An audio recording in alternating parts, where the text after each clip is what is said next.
महाराष्ट्र दौरा. एक काळ असा होता जेव्हा हा आपुलकीचा प्रश्न कानावर नाही पडला तर चुकल्यासारखं वाटायचं. सोमवार आणि मंगळवारची रात्र आहे, तुम्ही नोकरीवरून परतला आहात, गृहिणींनी घरातली कामे आवरली आहेत, लहान मुलांनी अभ्यास आटोपला आहे, जेवायची वेळ आहे. तेव्हा सगळं कुटुंब त्यांचा आवडता शो पाहायला टीव्ही समोर जमायचं. चला हवा येऊद्याने अनेक वर्ष प्रेक्षकांच्या मनावर अधिराज्य गाजवलं. आपली गल्ली, आपलं गाव, आपलं शहर जितकं आपल्यासाठी जवळचं होतं, तितकीच चला हवा येऊद्यामधली थुकरटवाडी आपल्याला जवळची वाटायची. यातील पात्रं आपल्याला जवळची वाटायची. चला हवा येऊद्याची लोकप्रियता इतक्या पीकवर होती की बॉलिवूडचे सर्वात मोठे सुपरस्टार देखील त्यांच्या सिनेमाचं प्रमोशन करायला चला हवा येऊद्याच्या सेटवर येऊ लागले. कित्येक शहरांमध्ये दौरे झाले, राज्यांमध्ये दौरे झाले. साता समुद्रापार जाऊनही चला हवा येऊद्याने आपला डंका वाजवला. मग लोकप्रियतेच्या शिखरावर असलेल्या चला हवा येऊद्या नक्की कुठे चुकला? एकेकाळी ज्या प्रेक्षकांनी या शोला डोक्यावर उचललं होतं, त्या शोकडे प्रेक्षकांनी पाठ का फिरवलं? हसून हसून लुटपोट करणारा चला हवा येऊद्या त्याच्या शेवटच्या टप्प्यामध्ये इतका अनफनी का झाला? या सगळ्या प्रश्नांची उत्तरे आपण जाणून घेणार आहोत या व्हिडिओमध्ये. नमस्कार मित्रांनो, माझं नाव आहे अखिलेश आणि तुम्ही पाहता डीप डाइव्ह सिनेमा. खरं तर चला हवा येऊद्या या शोची सुरुवात झाली याचं खूप मोठं श्रेय जातं रितेश देशमुख यांना. जुलै 2014 मध्ये रितेश देशमुख यांचा लय भारी हा पहिला मराठी सिनेमा रिलीज होणार होता. या सिनेमाचं प्रमोशन ते बऱ्याच कार्यक्रमांमध्ये करतच होते, पण त्यांनी त्यावेळी झीला असा प्रश्न विचारला की मराठीमध्ये सिनेमाचं प्रमोशन करण्यासाठी एखादा स्वतंत्र प्लॅटफॉर्म उपलब्ध आहे का, जिथे 1 तास 1.5 तास आपण सिनेमाचे प्रमोशन करू शकू, सिनेमावर चर्चा करू शकू. जिने या प्रश्नावर विचार केला आणि डॉक्टर निलेश साबळे यांच्याशी संपर्क साधला. येणाऱ्या 2 दिवसात लय भारी या सिनेमाचं प्रमोशन करण्यासाठी आपल्याला 1 तासाभराचा कार्यक्रम करायचा आहे, एवढंच त्यांना कळवण्यात आलं. आता वेळ अर्थातच कमी होता. कलाकार कुठून आणायचे हा देखील प्रश्न होता, कारण फुबायपूमधील इतर कलाकारांच्या डेट्स मिळतच नव्हत्या. अवेलेबल होते ते फक्त भाऊ कदम आणि कुशल बद्रीदी. निलेश साबळे यांनी याआधी फुबायपूमधील काही प्रदर्शनी डिरेक्ट नक्कीच केली होती, पण त्यांना संपूर्ण कार्यक्रमाचे दिग्दर्शन करण्याचा अनुभव मुळीच नव्हता. पण तरीही त्यांनी पुढच्या 48 तासामध्ये स्क्रिप्टचं लिखाण पूर्ण केलं, नवीन कॅरेक्टर्स उभे केले आणि ठरलेल्या तारखेला शो एकदाचा पूर्ण झाला. आणि आश्चर्य म्हणजे जो कार्यक्रम फक्त 1 तासासाठी करायचा होता, तो 2.5 ते 3 तासाचा झाला. त्यावेळी या कार्यक्रमाला लोकांचा कसा प्रतिसाद मिळेल याविषयी कुणालाच काही कल्पना नव्हती, पण शोला प्रेक्षकांचा उदंड प्रतिसाद मिळाला. आणि या प्रेक्षकांच्या प्रेमामुळेच केवळ एका एपिसोडसाठी सुरू झालेला चला हवा येऊद्या तब्बल 1151 एपिसोड्स पर्यंत चालला. ही मराठीच्या इतिहासातील हा चौथा लॉंगेस्ट रनिंग शो आहे. चला हवा येऊद्याने मराठी टेलिव्हिजन इंडस्ट्रीमध्ये ते करून दाखवलं जे ते आधी कोणत्याच टेलिव्हिजन शोने केलं नव्हतं. मित्रांनो, जे बहुतांश टॉक शोज असतात विशेषतः हिंदीमध्ये, तिथे देखील शोची कास्ट, कॉमेडी या गोष्टी प्रेक्षकांना आवडतातच. पण त्या शोमध्ये येणारे पाहुणे हे त्या शोचं प्रमुख आकर्षण असतं.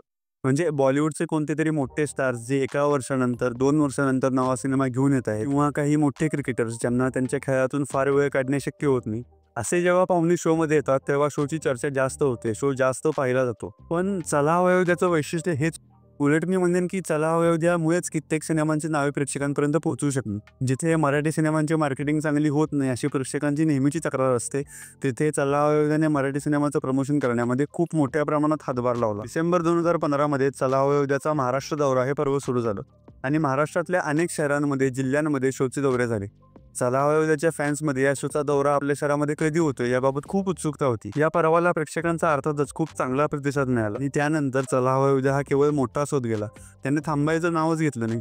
भाषा, सीमा याची सगळी बंधने ओलांडून चला हवा येऊद्या हा पुढे गेला. महाराष्ट्र दौऱ्याच्या यशानंतर मे 2017 पासून भारत दौरा सुरू झाला. भारत दौऱ्याच्या पुढे काय तर चला हवा येऊद्या साता समुद्र पार पोहोचला.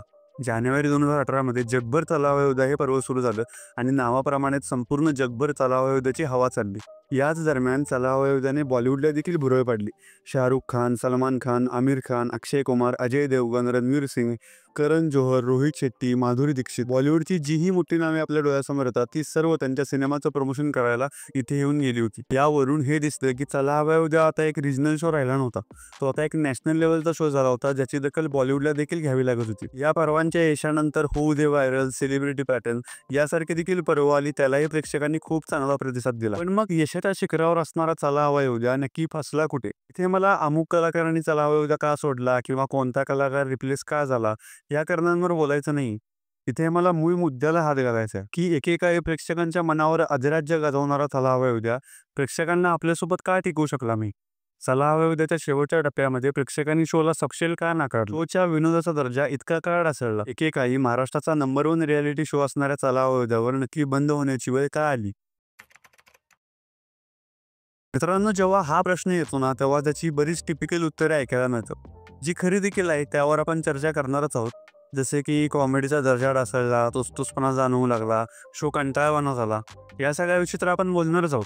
पण या सगळ्याचं मूळ काय आहे माहिती आहे? या शोचा कॅप्टन, या शोचा भार आपल्या खांद्यावर उचलणारा, या शोची गाडी ढकलणारा माणूस केवळ एकच होता. तो म्हणजे डॉक्टर निलेश साबळे. आता तुम्ही म्हणाल याचा काय संबंध आहे शोच्या डाऊनफॉलशी? तर तुम्हाला मी एक उदाहरण देतो. महाराष्ट्राचे हास्यरत्न या शोचे क्रिएटर्स आहेत सचिन गोस्वामी आणि सचिन मोटे. सचिन गोस्वामी दिग्दर्शक आहेत, सचिन मोटे लेखक आहेत. शोची होस्ट आहे प्राजक्ता माळी. सचिन मोटेनंतर समीर चौगुले, प्रसाद खांडेकर, अभिजित पवार, ऋषिकेश राऊत, श्रमेश, प्रथमेश, विनायक पुरुषोत्तम अशी जवळपास 8 ते 10 लेखकांची टीम आहे जी दर आठवड्याला या शोची प्रदर्शने लिहिते. आता तुम्ही फक्त विचार करा, जे काम हास्यरत्नामध्ये 10-15 लोक मिळून करतात, लेखन असेल, दिग्दर्शन असेल, होस्टिंग असेल, ते काम निलेश साबळे एकटे करायचे. त्यांनी या शोचं लेखन केलं, त्यांनी या शोचं दिग्दर्शन केलं, त्यांनी त्या शोचं होस्टिंग केलं आणि बऱ्याच एपिसोडमध्ये तर अभिनय देखील केला. जस्ट इमॅजिन करा, एका माणसासाठी दर आठवड्याला हा शोचा सगळा भार न चुकता खांद्यावर उचलणं हे किती जास्त कठीण असेल. तो दर आठवड्याला कुठून नवीन विनोद आणेल, कुठून नवीन ताजे विषय आणेल, कुठून नवीन पात्र उभी करेल. कुठेतरी त्याची दमछाक होत असेल ना, कुठेतरी त्याचा एक सॅच्युरेशन पॉईंट येईल ना. मी आत्ता हास्यरत्नाच्या अनेक लेखकांची नावे घेतली. आता जितकं माझं निरीक्षण आहे त्यावरून त्यातील प्रत्येक लेखकाचं आपलं एक वैशिष्ट्य आहे. आता समीर चौगुले म्हटले की एक मॅड कॉमेडी आपल्या डोळ्यासमोर येते, मॅड कॅरेक्टर्स डोळ्यासमोर येतात. अभिजित पवार किंवा अमोल पाटील यांचे लेखन खूप संवेदनशील असतं. विनोद तर असतोच त्यामध्ये, पण त्याला कुठेतरी एक दुःखाची, कारुण्याची झालर पाहायला मिळते. विनायक पुरुषोत्तम यांच्या लेखनामध्ये सटल पद्धतीने काय होईना, पण कुठेतरी सामाजिक, राजकीय भाषा आपल्याला पाहायला मिळते. सांगण्याचा उद्देश हाच की प्रत्येक लेखक आपला एक वेगळा फ्लेवर हास्यरत्नामध्ये घेऊन येतो. ही संपूर्ण टीम दर आठवड्याला तासनतास बसून नवीन विषय काढते.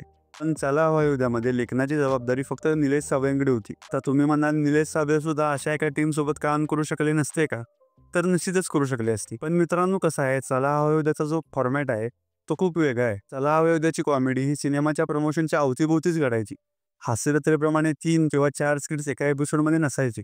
बऱ्याचदा एकच मोठं स्किट असायचं, म्हणजे स्पूप असायचा एखाद्या सिनेमाचा, जो 2 पार्टमध्ये स्प्लिट केला जायचा. याशिवाय जर तुम्हाला आठवत असेल तर चला हवा युद्धाच्या सुरुवातीच्या काही पर्वांमध्ये भारत गणेश पुरे सरपंच म्हणून यायचे, भाऊ कदम ज्योतिष म्हणून यायचे, सागर कारंडे पोस्टमन म्हणून यायचे. पण जसा जसा शो पुढे गेला तसं सिनेमाचे स्पूपच आपल्याला अधिक पाहायला मिळाले. तर या सगळ्या गोष्टी बराच काळ निलेश साबळे नक्कीच चांगल्या प्रकारे हँडल करू शकले. पण एका काळानंतर त्यामध्ये तो ताजेपणा शिल्लक राहिला नाही. आता हा ताजेपणा का शिल्लक राहिला नाही हे जाणून घेण्यासाठी आपल्याला हास्यरत्न आणि चला हवा युद्ध यामधला एक खूप महत्त्वाचा फरक लक्षात घेतला पाहिजे. नीट लक्ष देऊन ऐका.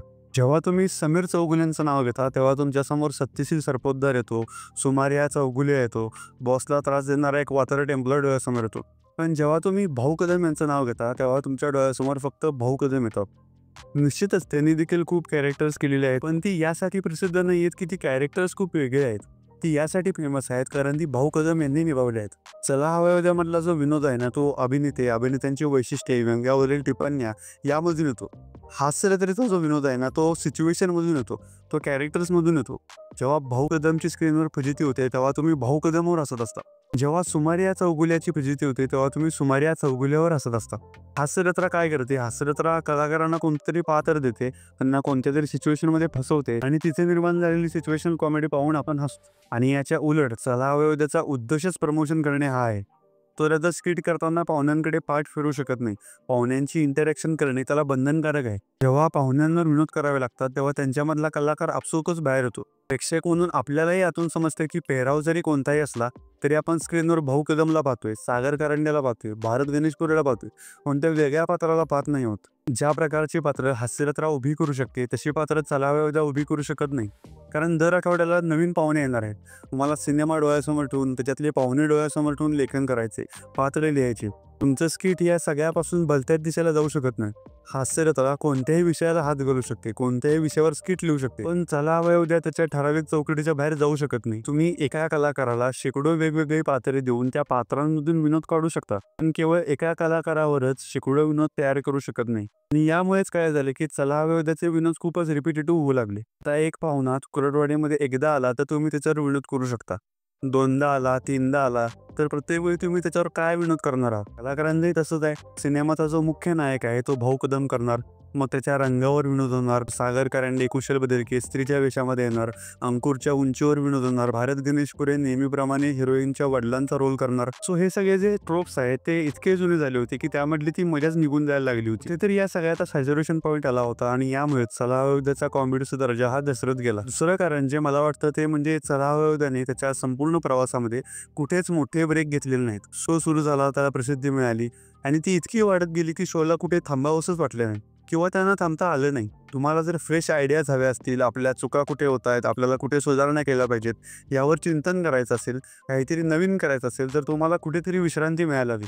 कुठेतरी तुमच्यावरचं प्रेशर कमी व्हायला हवं. आज हास्यरत्र आपल्याला अनेकदा ब्रेक घेताना दिसते, पण चला हवा येऊद्याच्या बाबतीमध्ये हे फार क्वचित दिसलं. आणि चला हवा येऊद्याच्या शेवटच्या टप्प्यामध्ये त्याचा जो डाऊनफॉल झालाय तो आपण सर्वांनी पाहिलाय. त्याच्याविषयी विशेष बोलण्यासारखं काही नाही. पण मला एक गोष्ट आवर्जून सांगावीशी वाटते की एखाद्या अनोळखी व्यक्तीच्या चेहऱ्यावर हास्य निर्माण करणे या इतकी सुंदर आणि तितकीच कठीण गोष्ट दुसरी कोणती नाही. कला आणि साहित्य क्षेत्रामध्ये विनोद निर्मिती करणे हे अत्यंत कठीण काम आहे आणि त्या कामाला हवी तशी रिस्पेक्ट दिली जात नाही. ऑस्कर्समध्ये कोणत्या विनोदी अभिनेत्याला सहसा ऑस्कर मिळत नाही. अवॉर्ड शोजमध्ये बेस्ट कॉमेडी ॲक्टर ही सेपरेट कॅटेगरी असते. थोडक्यात विनोदी ॲक्टर हा सर्वोत्तम ॲक्टर होऊ शकत नाही असा आपला समज आहे. विनोदी लेखन करणे हे तर त्याहून जिकरीचं काम आहे. आज विनोदासाठी इतकी माध्यमं आहेत आपल्याकडे. मीम्स आहेत, सोशल मीडिया आहे, यूट्यूबर्स आहेत, इन्फ्लुएन्सर्स आहेत, स्टँडअप कॉमेडियन्स आहेत, जगभरातील विनोदी सिनेमे, विनोदी टीव्ही शोज आहेत. ह्या सगळ्या स्पर्धेमध्ये टिकून राहण्यासाठी दरवेळी नवीन विनोद शोधून आणणं हे किती कठीण काम आहे याचा तुम्ही विचार करा. मला सांगा, आजच्या काळामध्ये तुम्ही किती विषयांवर विनोद करू शकता? सामाजिक विषयांवर बोलू शकत नाही, तुम्ही धार्मिक, राजकीय विषयांवर बोलू शकत नाही, कारण प्रेक्षकांच्या भावना खूप तीव्र झालेल्या आहेत. कुणाच्या प्रोफेशनवर बोललो, कुणाच्या व्यंगावर बोललो तरी त्यांच्या भावना दुखवतात. मग नक्की विनोद करायचे कशावर? विनोद आणायचे कुठून? प्रेक्षकांना भावनिक करणं हे तितकं कठीण नाही हो. तुम्ही कुटुंब मेलेलं दाखवा सिनेमामध्ये, आईच्या प्रेतासमोर रडणारं लहान मूल दाखवा, आपसुकच तुमच्या डोळ्यामध्ये पाणी येईल, कारण त्या खूप पर्सनल गोष्टी आहेत आपल्यासाठी. पण प्रेक्षकांना खळखळून हसवणं हे खूप कठीण आहे. प्रेक्षकांना त्यांची टेन्शन्स, त्यांच्या आयुष्यापुढील संकट काही काय विसरण्याचा भाग पाडून त्यांना आनंदाची, हास्याची सफर घडवणं हे किती कठीण आहे. अनेक रुग्ण आहेत, अनेक डिप्रेस्ड लोक आहेत, ज्यांनी त्यांच्या कठीण काळामध्ये हेच कार्यक्रम पाहिले आहे. त्याच कार्यक्रमांनी त्यांच्या आयुष्यातील लढाई थोडी सोपी करण्यास मदत केली आहे. त्यामुळे मित्रांनो, निलेश साबळे यांनी ज्या प्रकारे इतकी वर्ष आपलं मनोरंजन केलं आहे, आपल्याला हसवलं आहे, आपल्याला आपले दुःख विसरण्यास भाग पाडलं आहे, त्याबद्दल आपल्या मनात त्यांच्याविषयी केवळ आदर असला पाहिजे. एखादा शो उभा करणे, प्रेक्षकांच्या मनात आपली जागा निर्माण करणे आणि तो इतकी वर्ष सातत्याने चालू ठेवणे हे खूप मोठं शिवधनुष्य होतं, जे निलेश साबळे आणि त्यांच्या टीमने उचललं. मी आशा करतो की आपल्याला लवकरच निलेश साबळे यांचा कमबॅक पाहायला मिळेल. ते आपल्यासाठी काहीतरी नवीन सरप्राईज घेऊन येतील, आपलं मनोरंजन करत राहतील. बाकी मित्रांनो, तुम्हाला काय वाटतं या विषयावर मला कमेंट बॉक्समध्ये नक्की कळवा. हा व्हिडिओ पाहिल्याबद्दल तुमचे खूप खूप आभार. धन्यवाद.